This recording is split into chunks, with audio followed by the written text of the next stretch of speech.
ഇത് പടനിലം പരബ്രഹ്മ ക്ഷേത്ര സന്നിധി. നന്ദികേശ പൈതൃക ഗ്രാമമായ നൂറനാട്ടെ ഏറ്റവും വലിയ ഉത്സവവും കേരളത്തിലെ ഏറ്റവും വലിയ മഹാശിവരാത്രി മഹോത്സവവും നടക്കുന്നത് ഇവിടെയാണ്. ഇന്ത്യൻ കലണ്ടറിലെ ഫാൽഗുണ മാസത്തിലെ കൃഷ്ണപക്ഷത്തിലെ 14-ാം ദിവസമായ ചതുർദശി തിഥിയിലാണ് മഹാശിവരാത്രി ആഘോഷിക്കുന്നത്. ഇത് ശിവരാത്രി മഹോത്സവത്തിന് വേണ്ടി അണിയിച്ചൊരുക്കിയ ഏറ്റവും വലിയ കാളയാണ്. നമ്മളിപ്പോൾ നിൽക്കുന്നത് തത്തമന്നക്കരയുടെ മഹാനന്ദികേശന്റെ മുകളിലാണ്. ഞാൻ ആദ്യമായിട്ടാണ് കേട്ടോ ഇത്ര വലിയ കാളയുടെ മുകളിൽ കയറുന്നത്. ക്ഷേത്രവുമായി ബന്ധപ്പെട്ട് നിൽക്കുന്ന കരകളിൽ നിന്നെല്ലാം നന്ദികേശനെ കൊണ്ടുവരുന്നതാണ് ഇവിടുത്തെ പ്രധാന ആചാരം. ഹിന്ദുമത വിശ്വാസപ്രകാരം പരമശിവന്റെ വാഹനമായ കാളയാണ് നന്ദി. ശിവപാർവതി വിവാഹം നടന്ന ദിവസമായാണ് മഹാശിവരാത്രിയെ കണക്കാക്കുന്നത്. ഇതല്ലാതെ മഹാശിവരാത്രി ദിവസത്തെക്കുറിച്ച് വേറെയും ഐതിഹ്യങ്ങളുണ്ട്. അതെല്ലാം എന്തായാലും അവിടെ തന്നെ നിൽക്കട്ടെ. ഈ ഡ്രോൺ ഷോട്ടുകൾക്ക് ശേഷം നമുക്ക് മഹാശിവരാത്രി ദിവസത്തിലെ കുറച്ച് ദൃശ്യങ്ങൾ, അതായത് നന്ദികേശനെ എഴുന്നള്ളിക്കുന്നതും പ്രദക്ഷിണം ചെയ്യിക്കുന്നതും കാളയെ കളിപ്പിക്കുന്നതും ഒക്കെ ഒന്ന് കണ്ടു നോക്കാം.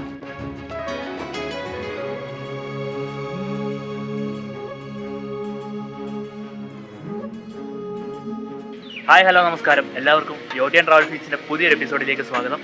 ഇന്ന് മഹാശിവരാത്രി ദിവസമാണ് കേട്ടോ. അപ്പോൾ നമുക്കിന്ന് മഹാശിവരാത്രിയായിട്ടൊരു വ്ളോഗ് ചെയ്താലോ?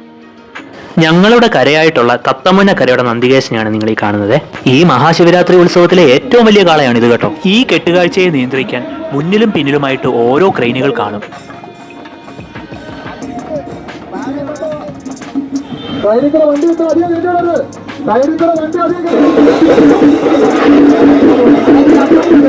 ഇതാണ് നമ്മുടെ തത്തമുന്നക്കരയുടെ കെട്ടുകാഴ്ച. നന്ദികേശനും കുതിരയും തേരുമൊക്കെയാണ് ഓണാട്ടുകരയിലെ പ്രധാന കെട്ടുകാഴ്ചകളെങ്കിലും ഇതിൽ നന്ദികേശ രൂപത്തിൽ മാത്രമേ നൂറനാട് പടനിലം പരബ്രഹ്മ ക്ഷേത്രത്തിലേക്ക് കെട്ടുകാഴ്ചകളെ എഴുന്നള്ളിക്കാറുള്ളൂ. അതുകൊണ്ട് തന്നെ ഈ ഒരൊറ്റ മഹാശിവരാത്രി ഉത്സവത്തിന്റെ പേരിലാണ് നമുക്ക് നന്ദികേശ പൈതൃക ഗ്രാമം എന്ന് പേര് വന്നതും.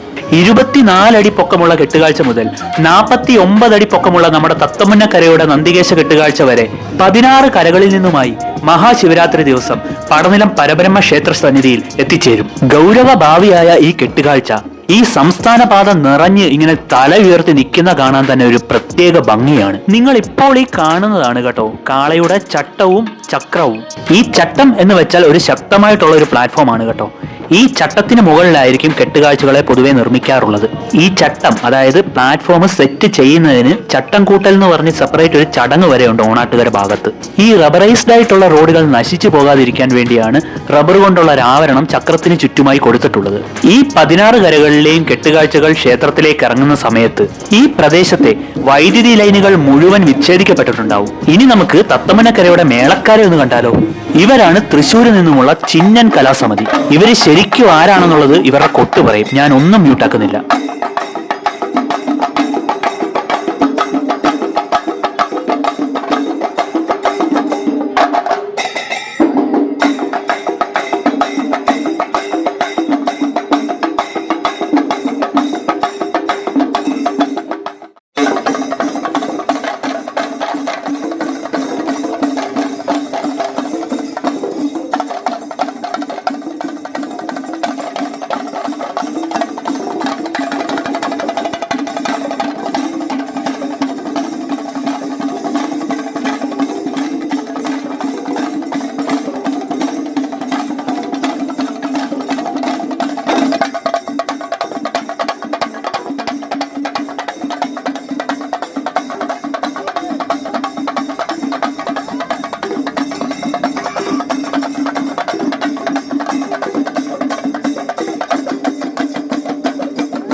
മറ്റു പല കരക്കാരും ലൈവ് വിഷ്വൽസിനായിട്ട് സ്പോട്ട് എഡിറ്റിങ്ങോട് കൂടിയ മീഡിയ ടീമിനെയൊക്കെ അറേഞ്ച് ചെയ്തിട്ടുണ്ടായിരുന്നു. നമുക്ക് അങ്ങനെയൊന്നും അറേഞ്ച് ചെയ്യാൻ പറ്റാത്തതുകൊണ്ട് നമ്മുടെ കരയുടെ കാളപിടുത്തം മൊത്തത്തിലൊരു വ്ളോഗായിട്ട് ചെയ്യാനായിട്ട് ഞാൻ തീരുമാനിക്കുകയായിരുന്നു.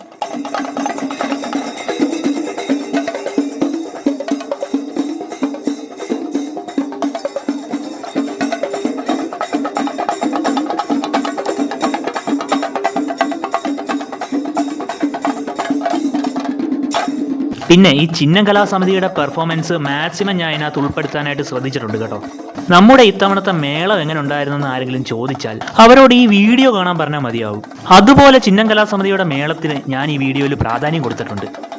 അങ്ങനെ KP റോഡിൽ കൂടെ നമ്മുടെ കെട്ടുത്സവത്തിന് ഒരു 1/2 കിലോമീറ്റർ മാത്രം വന്നാൽ മതി. അത് കഴിഞ്ഞാൽ നമ്മൾ നേരെ പടനില റോഡിലേക്ക് പ്രവേശിക്കുകയാണ്. ഇത്തവണ നല്ല വെയിലായിരുന്നത് കൊണ്ട് തുള്ളാനൊക്കെ നമ്മുടെ കൂടെ ആൾ കുറവായിരുന്നു കേട്ടോ. സാധാരണ ഇഷ്ടം പോലെ കുട്ടികൾ വരുന്നതാണ്. ഈ വട്ടം നല്ല വെയിലൊക്കെ ആയിരുന്നുകൊണ്ടായിരിക്കും കുട്ടികൾ കുറവായിരുന്നു. പക്ഷേ ചോറുണ്ട് കഴിഞ്ഞ് പിള്ളേരെല്ലാം വരും കേട്ടോ. പ്രത്യേകിച്ച് അമ്പലമൊക്കെ അടുക്കുമ്പോൾ നമ്മളൊരു കടൽ കണക്കായിരിക്കും അങ്ങോട്ട് പോകുന്നത് തന്നെ.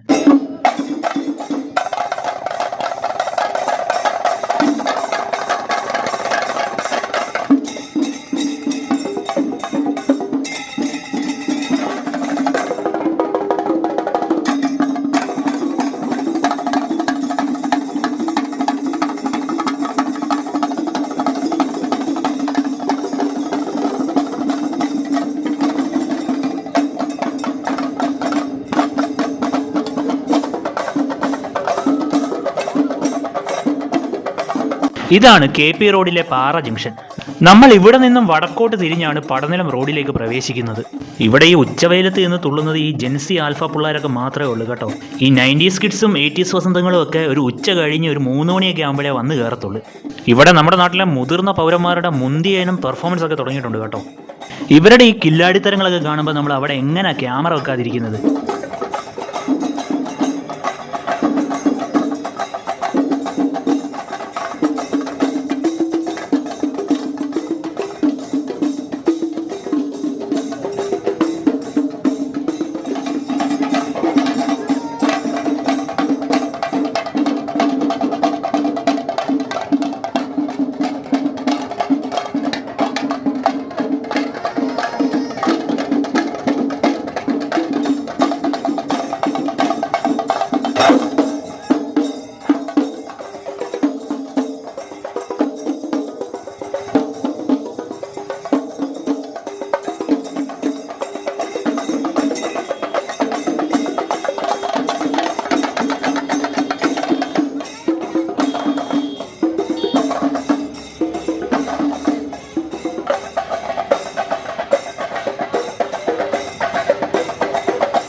നിങ്ങളിപ്പോൾ ഈ കാണുന്നത് നമ്മുടെ തത്തമ്മന കരയുടെ കാളയെ KP റോഡിൽ നിന്നും പാറ പടനില റോഡിലേക്ക് തിരിക്കുന്ന രംഗമാണ് കേട്ടോ.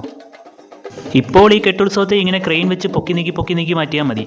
പക്ഷെ പണ്ട് ക്രെയിനൊന്നും ഇല്ലാതിരുന്ന സമയത്ത് നമ്മൾ ഈ കെട്ടുത്സവത്തെ മുമ്പോട്ടും പുറകോട്ടും ചലിപ്പിച്ച് ചട്ടത്തിലൊക്കെ പൊക്കി തിരിച്ചൊക്കെയാണ് കൊണ്ടുപോയിക്കൊണ്ടിരുന്നത്. ഞങ്ങളുടെ തത്തമുന്ന കരയുടെ കാളയെ ആദ്യമായി വലുതാക്കുന്നത് ഞാൻ ഹൈസ്കൂളൊക്കെ കഴിഞ്ഞിരുന്ന സമയത്തായിരുന്നു. 2010 കഴിഞ്ഞായിരുന്നു അത്. ആ വർഷം ഞങ്ങൾ ക്രെയിൻ ഇല്ലാതാണ് പടനില അമ്പലത്തിലേക്ക് പിടിച്ചുകൊണ്ട് പോയത്. അതിനുശേഷം ഒരു 3-4 വർഷം കഴിഞ്ഞപ്പോൾ ഞങ്ങൾ ഈ നാട് കണ്ടതിൽ വെച്ച് ഭീമാകാരനായ ഏറ്റവും വലിയ കാളയെ ഇറക്കി. നമ്മൾ അന്നൊരു 60 അടിയോളം കാളയെ കെട്ടി പൊക്കിയെങ്കിലും ഓച്ചിറയിലെ ലോകത്തിലെ ഏറ്റവും വലിയ കാളയായ 72 അടി പൊക്കമുള്ള കാലഭൈരവൻ്റെ അത്രയൊന്നും നമ്മൾ വന്നില്ലായിരുന്നു കേട്ടോ. പക്ഷേ അന്ന് കാളയെ വലുതാക്കിയത് കൊണ്ട് ഞങ്ങൾക്ക് ഒരുപാട് തടസ്സങ്ങളുണ്ടായി വഴി നിറയെ. അതെല്ലാം പരിഹരിച്ച് ക്ഷേത്ര സന്നിധിയിൽ എത്തിച്ചേരാനായിട്ട് ഞങ്ങൾക്ക് പിറ്റേന്ന് രാവിലെ വരെ കഷ്ടപ്പെടേണ്ടി വന്നു. ആ വർഷം എല്ലാവർക്കും ഈ വലിപ്പം കാരണം ഒരുപാട് ബുദ്ധിമുട്ടുകൾ ഉണ്ടായതുകൊണ്ട് പിന്നീടുള്ള വർഷങ്ങളിൽ നമ്മൾ വലിപ്പം കുറച്ചു. അങ്ങനെ ഇപ്പോൾ കാളയുടെ വലിപ്പം 49 അടിയിൽ വന്ന് നിൽക്കുകയാണ്. പക്ഷെ എപ്പോഴും നമ്മൾ തന്നെ വലിപ്പത്തിന്റെ കാര്യത്തിൽ ഒന്നാമൻ. അങ്ങനെ ഉച്ചഭക്ഷണം കഴിഞ്ഞു, നമ്മുടെ പിള്ളേരെല്ലാം എത്തി തുടങ്ങി. ഇനി അങ്ങോട്ട് തുള്ളലുകൾക്കും ആരവങ്ങൾക്കും ഒന്നും ഒരു കുറവും ഉണ്ടാവത്തില്ല. പൊതുവെ ഇങ്ങനെ ഉച്ചയ്ക്ക് ഒരു 3 മണിക്ക് ശേഷം ഈ കാളയെ സുഖമായി വേഗത്തിൽ പിടിച്ചുകൊണ്ട് പോകാവുന്നത്ര ആൾക്കാർ നമ്മുടെ കൂടെ ഉണ്ടാവും.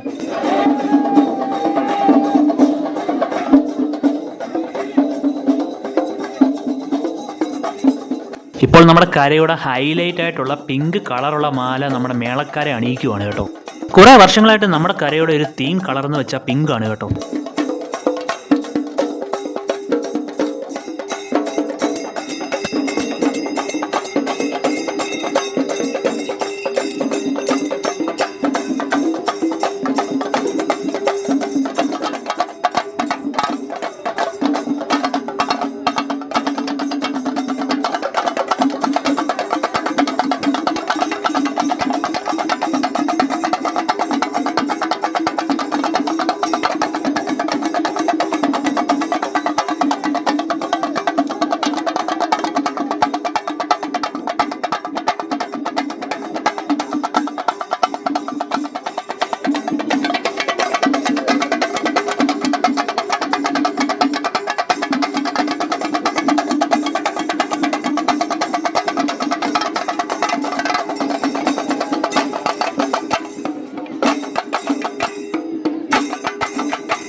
മരവും ചെടിയുമൊക്കെ റോഡിലേക്ക് വളർന്നു നിൽക്കുമ്പോഴത്തേക്കിനും നമ്മുടെ കാളയെ കൊണ്ടുപോകുന്നതിൽ നമുക്ക് തടസ്സം നേരിടാറുണ്ട്. പ്രാഥമികമായിട്ട് നമ്മൾ സമിതിയുടെ നേതൃത്വത്തിൽ അത് നേരത്തെ തന്നെ പരിഹരിക്കുമെങ്കിലും അവശേഷിക്കുന്ന അപ്രതീക്ഷിത തടസ്സങ്ങൾ നമ്മൾ സ്പോട്ടിൽ തന്നെ നീക്കം ചെയ്ത് മുന്നോട്ട് പോവുകയാണ് ചെയ്യുന്നത്.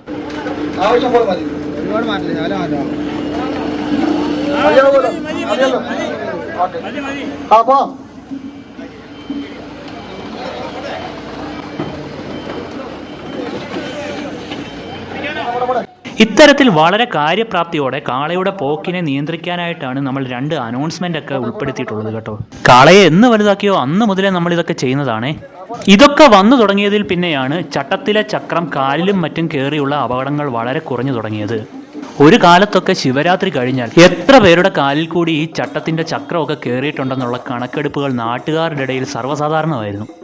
നമ്മുടെ കെട്ടുകാള അങ്ങനെ പതിയെ മുതുകാട്ടുകര അമ്പലത്തിന്റെ മുൻപിലേക്ക് പ്രവേശിക്കുകയാണ് കേട്ടോ.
ഇത് കണ്ടോ, ഒരു ആംബുലൻസ് വന്നപ്പോഴത്തേക്കിനും നമ്മൾ ഉത്സവത്തിന്റെ പരകോടിയിലാണെങ്കിലും മാറി നിന്ന് സഹകരിച്ചു കൊടുത്തത്. പൗരബോധത്തിന്റെ കാര്യത്തിൽ നമ്മൾ അല്ലേലും മലയാളികൾ പൊളിയല്ലേ.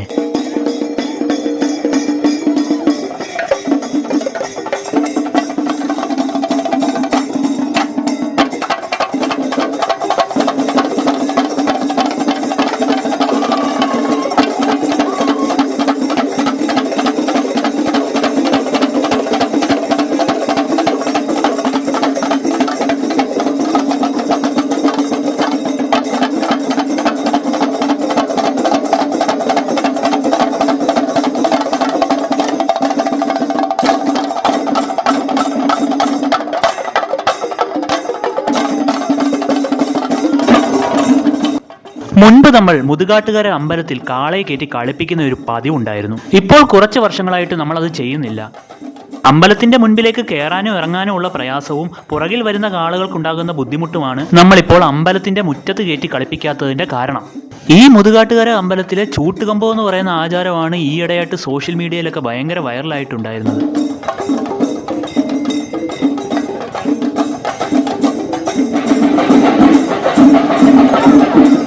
പടനിലം അമ്പലത്തിലേതുപോലെ തന്നെ പ്രശസ്തമായിട്ടുള്ള ഒരു കെട്ടുകാഴ്ചയാണ് കേട്ടോ ഓച്ചിറ കെട്ടുകാഴ്ച. പടനിലത്തെ കെട്ടുകാഴ്ച മഹാശിവരാത്രി ദിവസമാണെങ്കിൽ ഓച്ചിറയിൽ അത് 28 ഓണത്തിന്റെ അന്നാണ്. നമ്മുടെ കാളയേക്കാൾ വലിയ കാളകളെ കാണാൻ പറ്റുന്നത് അവിടെയാണ് കേട്ടോ. അവിടുത്തെ റോഡുകൾക്ക് നമ്മുടെ റോഡുകളേക്കാൾ വീതി കൂടുതലായതുകൊണ്ട് മാത്രമാണ് ഇവിടുത്തെ കാളകളേക്കാൾ വലിയ കാളകൾ അവിടെ വരുന്നത്. അതുമാത്രമല്ല, വലിപ്പം കൂടുന്തോറും അപകടം കൂടാനുള്ള ചാൻസും വർദ്ധിക്കുകയാണ്. കഴിഞ്ഞ തവണ തന്നെ ഒരു അപകടം നടന്നത് നിങ്ങൾ എല്ലാവരും കണ്ടു കാണുമല്ലോ. അങ്ങനെ വളരെ സമാധാനത്തോടെ പൊയ്ക്കൊണ്ടിരിക്കുകയായിരുന്ന നമ്മുടെ സംഘത്തിന്റെ ഇടയിൽ തന്നെ ഒരു സംഘർഷം ഉണ്ടായിരിക്കുകയാണ്.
അങ്ങനെ ഒരു വലിയ അടിയിലോട്ടൊന്നും നീങ്ങാതെ തന്നെ നമുക്ക് ആ പ്രശ്നം പരിഹരിക്കാൻ സാധിച്ചു.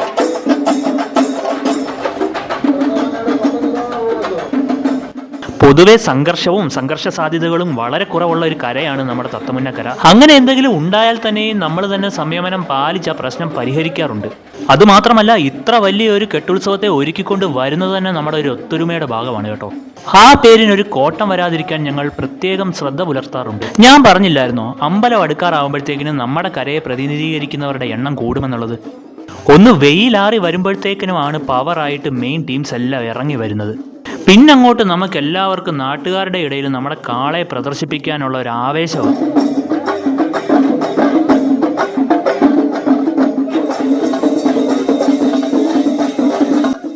ആവേശം മൂക്കുമ്പോൾ നമ്മുടെ പിള്ളേർ മേളക്കാർക്കും ചില അസ്വസ്ഥതകളൊക്കെ ഉണ്ട്.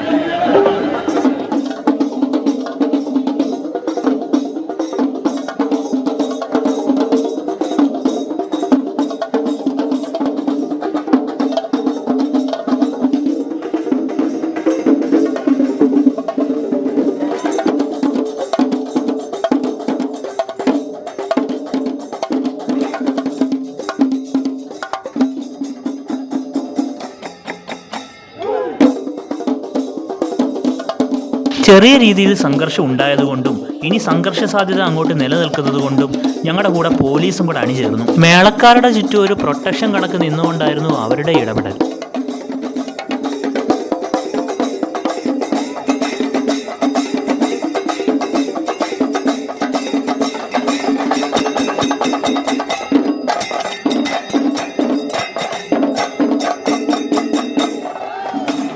മഹാശിവരാത്രി ദിനത്തിൽ പടനിലം ക്ഷേത്രത്തിൽ ഈ കെട്ടുകാഴ്ചയല്ലാതെ വേറൊരു ആചാരം കൂടി ഉണ്ടായിരുന്നു. അത് പറയാനങ്ങ് വിട്ടുപോയി. ശിവരാത്രി ദിവസം രാവിലെ 4 മണി മുതൽ വിവിധ കരകളിൽ നിന്നായിട്ട് കാവടിയാട്ടങ്ങൾ അമ്പലത്തിലേക്ക് എത്തിച്ചേരാറുണ്ട്. പലരും 1 മാസത്തോളം വ്രതമെടുത്തിട്ടാണ് ഈ കാവടി ഏന്തുന്നത്. പിന്നെ ഇതൊന്നുമല്ലാതെ പടനിലം അമ്പലത്തിലെ വേറൊരു ഉത്സവം കൂടെ ഉണ്ട് കേട്ടോ. വൃശ്ചിക മാസത്തിന്റെ ആദ്യത്തെ 12 ദിവസം നമ്മൾ ആഘോഷിക്കുന്ന വൃശ്ചിക മഹോത്സവം. അതിലെ തന്നെ 12ാമത്തെ ദിവസം 12 വിളക്കെന്ന് നമ്മൾ പറയും. അതാണ് ഏറ്റവും വലിയ പ്രാധാന്യമുള്ള ദിവസം. അങ്ങനെ നമ്മൾ നൂറനാട് പടനിലം പരബ്രഹ്മ ക്ഷേത്ര സന്നിധിയിൽ എത്തിച്ചേർന്നിട്ടുണ്ട് നമ്മുടെ കാളയുമായിട്ട്. വേറെയും കുറേ കെട്ടുകാളകൾ ഇവിടെ നേരത്തെ വന്നതായി നമുക്ക് കാണാൻ പറ്റുന്നുണ്ട്. നമ്മുടെ കെട്ടുകാള സാധാരണ വരുന്നതിലും നേരത്തെയാണ് ഇത്തവണ എത്തിച്ചേർന്നത്. ഇനി ഞാൻ പടനിലം പരബ്രഹ്മ ക്ഷേത്രത്തെ പറ്റി കുറച്ച് കാര്യങ്ങൾ പറയാം. ഈ ക്ഷേത്രം സ്ഥിതി ചെയ്യുന്നത് കായംകുളത്ത് നിന്നും 18 കിലോമീറ്റർ അകലെയും അടൂരിൽ നിന്ന് 12 കിലോമീറ്റർ അകലെയുമായിട്ടുള്ള മാവേലിക്കര താലൂക്കിലെ നൂറനാടെന്ന് പറയുന്ന സ്ഥലത്താണ്. ഈ ക്ഷേത്രത്തിൽ പരബ്രഹ്മമൂർത്തിയെ ആരാധിച്ചു പോരുന്നു. ചുറ്റുമതിലുകളോ മേൽക്കൂരയോ ഒന്നുമില്ലാതെ ആൽത്തറയിലാണ് ഇവിടുത്തെ മൂർത്തി കുടികൊള്ളുന്നത്. മുൻപ് കായംകുളം രാജാക്കന്മാരുടെ 18 പടനിലങ്ങളിൽ ഒന്നായിരുന്നു ഇത്. പിന്നീട് കായംകുളം രാജ്യവും പന്തളം രാജ്യവും തമ്മിൽ നടന്ന കടുത്ത ഏറ്റുമുട്ടലുകൾക്കും രക്തച്ചൊരിച്ചിലുകൾക്കും വേദിയായതിനെ തുടർന്നാണ് പടനിലം, നൂറനാട് പടനിലം ഇത്ര പ്രശസ്തമാകുന്നത്. 1903 ഈ പ്രദേശത്തെ 100 കരകളെ ചേർത്ത് ഒരു റവന്യൂ ഡിവിഷൻ ഉണ്ടാക്കി. അങ്ങനെയാണ് ഈ സ്ഥലത്തിന് നൂറനാടെന്നുള്ള പേരും വന്നത്.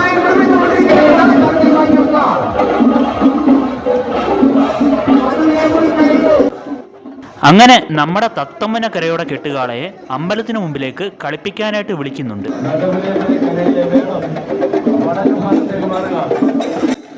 നമ്മൾ അങ്ങനെ കാളയെ മുമ്പിലേക്ക് കൊണ്ടുവന്നു. അപ്പോഴാണ് ഈ വട്ടത്തെ റൂൾസിൽ ചെറിയൊരു മാറ്റം വന്നിട്ടുണ്ടെന്ന് എല്ലാവരും അറിഞ്ഞത്.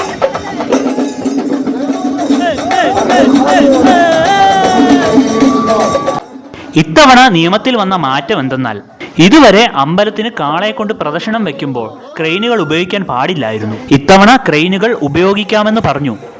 അതുകൊണ്ട് തന്നെ 2011 ശേഷം നമ്മൾ ആദ്യമായിട്ട് കാളയെ പ്രദക്ഷിണം ചെയ്യിപ്പിക്കാനായിട്ട് തീരുമാനമെടുത്തു. പക്ഷേ അമ്പലത്തിലെ സംഘാടന കമ്മിറ്റി നമുക്ക് എതിരായിരുന്നു. നമ്മൾ പ്രദക്ഷിണം ചെയ്യാനെടുത്ത തീരുമാനം അവരെ വല്ലാതെ ചൊടിപ്പിക്കുകയുണ്ടായി.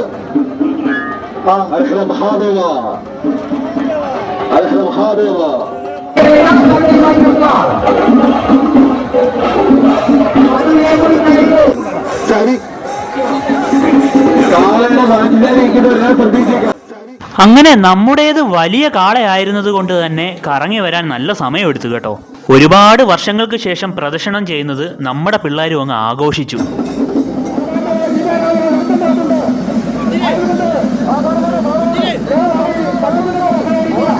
ദേ ഈ വരുന്ന കുടശനാട് കരയുടെ കെട്ടുകാള അത് കരിങ്ങാരി പുഞ്ച വഴിയൊക്കെയാണ് വരുന്നത് കേട്ടോ.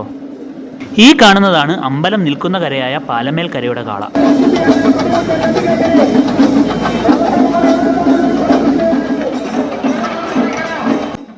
നമ്മളിപ്പോൾ ഏകദേശം പ്രദക്ഷിണം പൂർത്തിയാക്കാറായിട്ടുണ്ട്. പിന്നെ ഇവിടെ അമ്പലത്തിൽ കാളയെ കളിപ്പിക്കുന്നത് മുൻകൂട്ടി നിശ്ചയിച്ച ഒരു ക്രമം അനുസരിച്ചാണ് കേട്ടോ. നമ്മളൊന്ന് പ്രദക്ഷിണം ചെയ്യാൻ പോയത് കാരണം ആ ക്രമം തെറ്റിയോ എന്ന് എല്ലാവർക്കും സംശയമുണ്ടായിരുന്നു. നമ്മുടെ തത്തമുന്നക്കരയെ സാധാരണ കളിപ്പിക്കുന്നത് 5-ാമതാണ്. നമ്മുടെ ക്രമ നമ്പർ 5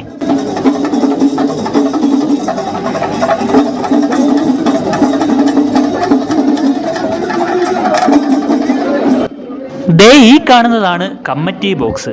ഈ സംഘാടകരുടെ പവലിയനാണ് കേട്ടോ ഇത്. അപ്പോഴാണ് നമ്മളൊരു അനൗൺസ്മെന്റ് ശ്രദ്ധിച്ചത്, നമ്മുടെ കരയുടെ കാളയെ കളിപ്പിക്കരുത്, ക്രെയിൻ മുന്നോട്ട് പിടിക്കരുതെന്നുള്ളത്.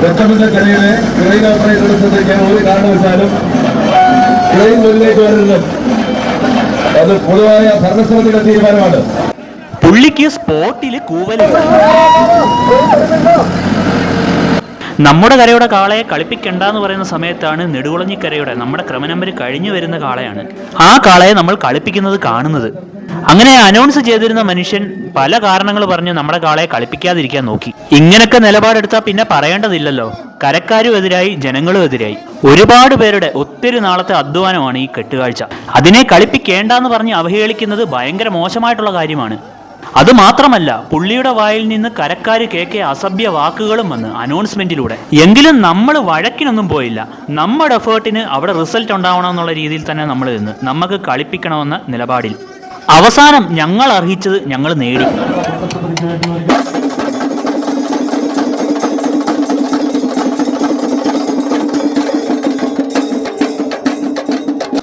അങ്ങനെ ഞങ്ങൾ കളിപ്പിക്കാനായിട്ട് കാളയെ മുന്നോട്ടെടുത്തു.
അങ്ങനെ ചിന്നന്റെ മേളപ്പെരുപ്പിന് ശേഷം ഞങ്ങൾ കാളയെ കളിപ്പിച്ചു തുടങ്ങി.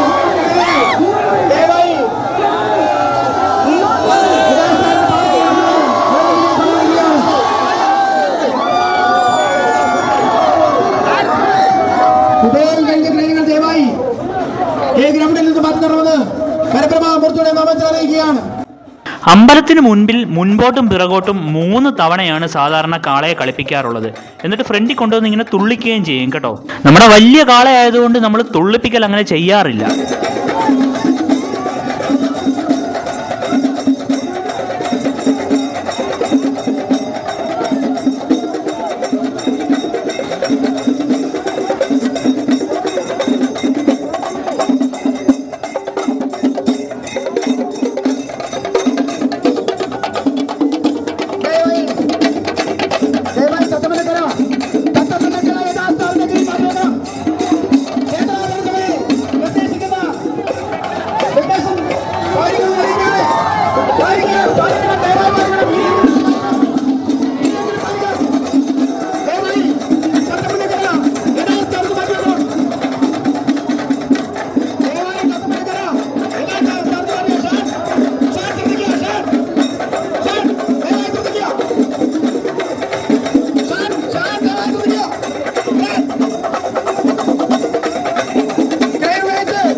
അങ്ങനെ സാധാരണ പ്രദക്ഷിണമൊന്നും ചെയ്യാത്തപ്പോൾ 6-7 തവണ കളിപ്പിക്കുന്ന ഞങ്ങൾ വെറും 3 തവണ മാത്രം ഈ വട്ടം അവർ പറഞ്ഞതുപോലെ തന്നെ പ്രദക്ഷിണം ചെയ്തതിന് ശേഷം പുറകിലേക്ക് മാറി.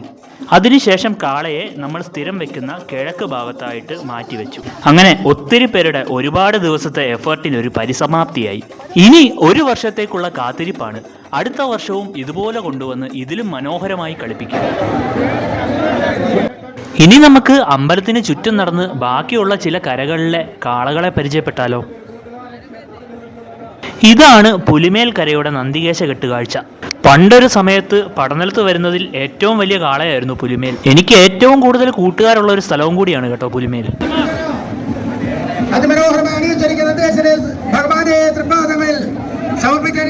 നമ്മുടെ തത്തമുന്ന കരയുടെ കാളയെ ക്ഷേത്രത്തിന് കിഴക്ക് ഭാഗത്തായി മാറ്റിവെച്ചിരിക്കുന്ന കാഴ്ചയാണ് നമ്മളിപ്പോൾ കാണുന്നത്. ഈ കാണുന്നതാണ് പാലമേൽ കരയുടെ നന്ദികേശനും കൊടശനാട് കരയുടെ നന്ദികേശനും. ഈ ഉത്സവത്തിന് വരുന്ന ഏറ്റവും വലിപ്പമേറിയ 2ാമത്തെ കാളയാണ് കേട്ടോ പാലമേലിൻ്റെത്. ഇതാണ് പുഞ്ചയുടെ ഒത്ത നടുക്കോടെ വരുന്ന ഡ്രോൺ ഷോട്ടൊക്കെ വൈറലായ കൊടശനാട് കരയുടെ കാള. ഇത് ക്ലബ്ബുകളിൽ നിന്നും വീടുകളിൽ നിന്നും ഒക്കെ വരുന്ന നേർച്ചക്കാളകളാണ്. ഇതാണ് ഇടക്കുന്നം കരയുടെ കെട്ടുകാള. ഈ ഉത്സവത്തിന് വരുന്ന ചെറിയ കാളകളിൽ ഒന്നാണ് ഇടക്കുന്നം. അത്യാവശ്യം ദൂരെ നിന്ന് വരുന്നത് കൊണ്ടാണ് ഇവർക്ക് വലിയ കാളയെ കൊണ്ടുവരാൻ പറ്റാത്തത്. വരുന്ന വഴിയിലെ റോഡിന്റെ വീതിയുടെ പരിമിതിയും ഒരു കാരണമാണ് കേട്ടോ. ഇതാണ് പാറ്റൂർ കരയുടെ നന്ദികേശ കെട്ടുകാഴ്ച. ശ്രീബുദ്ധ കോളേജ് ഓഫ് എഞ്ചിനീയറിംഗ് ഒക്കെ സ്ഥിതി ചെയ്യുന്നത് പാറ്റൂർ കരയിലാണ്. ഈ കാണുന്നതാണ് പഴഞ്ഞിയൂർ കോണത്തിന്റെയും കിടങ്ങയത്തിന്റെയും നെടുകുളഞ്ഞിമുറിയുടെയും കെട്ടുകാളകൾ. ഇതിൽ പഴഞ്ഞിയൂർ കോണത്തിൻ്റെത് പുതിയ കാളയാണ് കേട്ടോ. ഈ കാണുന്നത് നടുവിലേമുറി കരയുടെ കെട്ടുകാളയാണ്.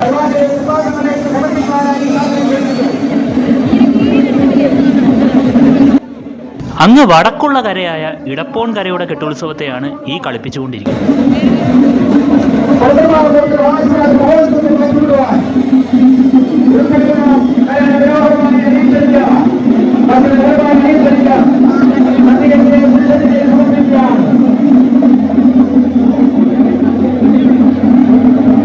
ആ നടുക്ക് നിൽക്കുന്ന കാള ഉളവക്കാടും അതിന് വലത്ത് നിൽക്കുന്ന കാള മുതുകാട്ടുകരയുമാണ് കേട്ടോ. ഈ കാണുന്നതാണ് ഏറ്റവും ചെറിയ കാള. ഏറ്റവും ദൂരെ നിന്ന് വരുന്ന പള്ളിക്കൽ പയ്യനല്ലൂർ കരയുടെ കാള.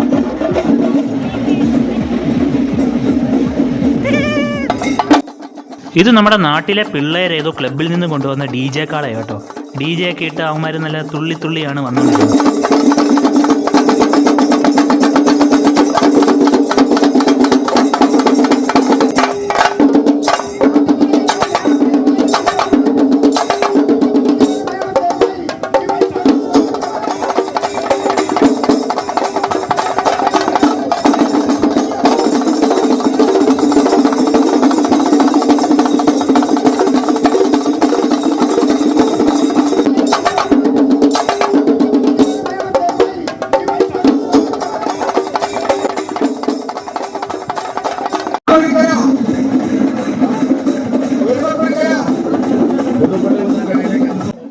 നിങ്ങളിപ്പോൾ കാണുന്നതാണ് എരുമക്കുഴിക്കാരുടെ അഭിമാനമായ കതിരി ഭീമൻ എന്ന കാള. ഇത് അത്യാവശ്യം നല്ല വലിപ്പവും കെട്ടുവൃത്തിയുള്ള കാളയാണ് കേട്ടോ. ക്രെയിൻ ഇല്ലാതെ വലിച്ചു കൊണ്ടുവരുന്ന ഏറ്റവും വലിയ കാളയാണ് ഇത്. ഈ വട്ടം ഇവരിതിൽ DJയും ബബിൾസും ഒക്കെ സെറ്റ് ചെയ്തിട്ടുണ്ടായിരുന്നു കേട്ടോ. അതുകൊണ്ട് പിള്ളേർ സെറ്റ് മൊത്തം ഇവരുടെ കൂടെ ആയിരുന്നു. അപ്പോൾ ഇതോടെ രാത്രി കാഴ്ചകളൊക്കെ കുറെ അവസാനിച്ചു കേട്ടോ. കുറച്ച് കരകളെയൊക്കെ കാണിക്കുന്നത് മിസ്സായി പോയിട്ടുണ്ട്. നമുക്കത് അടുത്ത വട്ടം സെറ്റാക്കാവുന്നേ. ഇനി നമുക്ക് രാവിലത്തെ കാഴ്ചകൾ എങ്ങനെയാണെന്നും കൂടെ കണ്ടു നോക്കാം.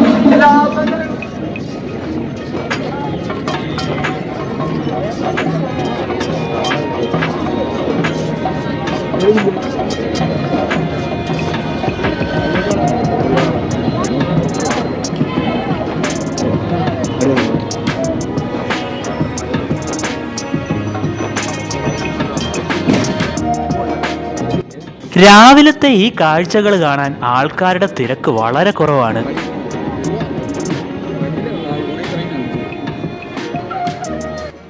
ഈ കാണുന്നത് നമ്മുടെ നാട്ടിലെ ഒരു എളിയ കലാകാരനായിട്ടുള്ള പ്രശാന്തൻ ചേട്ടൻ നിർമ്മിച്ചിട്ടുള്ള നേർച്ചക്കാളകളാണ്. സാധാരണ ചുവപ്പും വെള്ളയും നിറത്തിലുള്ള ഇരട്ട ജോഡി കാളകളല്ലാതെ ഇവിടെ നീല നിറത്തിലുള്ള ഒരു കാളയും കൂടെ പുള്ളി ആഡ് ചെയ്തിട്ടുണ്ട് കേട്ടോ. ദേ ഈ കാണുന്നതാണ് പ്രശാന്തൻ ചേട്ടൻ. പ്രശാന്തൻ ചേട്ടനാണ് നമ്മൾ ഇപ്പോൾ കണ്ട നേർച്ചക്കാളുകൾ നിർമ്മിച്ചിട്ടുള്ളത്. പുള്ളിയുടെ വീട് തത്തമന്നക്കരയിലാണ് കേട്ടോ.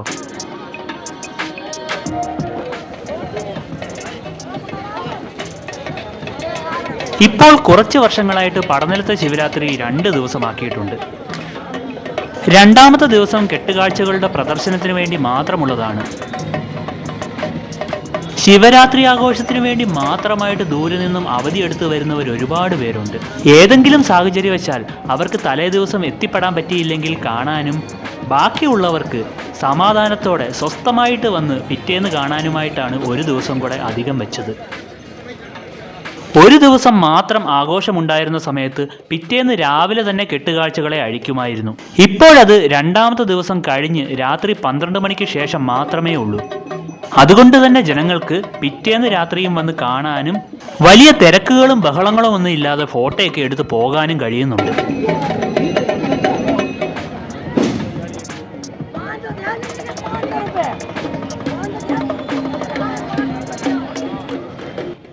എന്തൊക്കെ പറഞ്ഞാലും പടനിലം അമ്പലത്തിൽ ശിവരാത്രി ആണെങ്കിലും അല്ലെങ്കിലും ഒരേ തിരക്കാണ്. ഓച്ചിറ അമ്പലത്തെപ്പറ്റി കേട്ടിട്ടുള്ളവർ ഉറപ്പായിട്ടും അറിഞ്ഞിരിക്കേണ്ടതും വരേണ്ടതുമായിട്ടുള്ള ഓച്ചിറ പോലത്തെ തന്നെ ഒരു അമ്പലമാണ് കേട്ടോ പടനിലവും.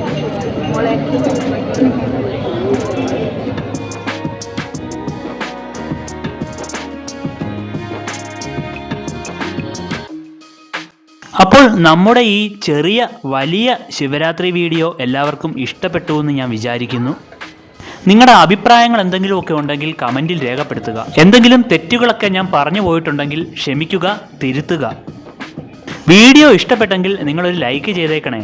സബ്സ്ക്രൈബ് ചെയ്ത് വെച്ചാൽ നമുക്ക് ഇനിയും ഇതുപോലുള്ള വീഡിയോയുമായി കാണാം. താങ്ക്